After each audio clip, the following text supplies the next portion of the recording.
आज बघा 3 नोव्हेंबर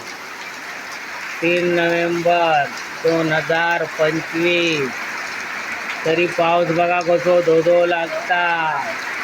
ह्याच्यात सर्व लोकांची नुकसान, कलमांची नुकसान, नाचण्याची नुकसान, भाताची नुकसान।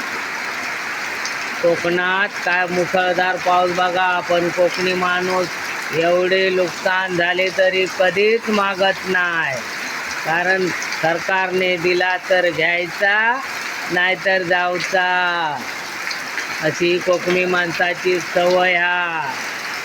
दिला तर घ्यायचा नाहीतर नाही। जे घाटारचे लोक बसून घाटाच्या लोकांचे बघा तिथे बी भरपूर हाल झाले आहेत। काय बघा पाऊस भरपूर झालाय, कलम मोहरली नाही। नोव्हेंबर महिन्यात कलम मोहरली जातात। किती पाऊस बघा, 3 नोव्हेंबर कलर मारलेला बी फुकट गेला। तुळशीला कलर मारलेला फुकट गेला।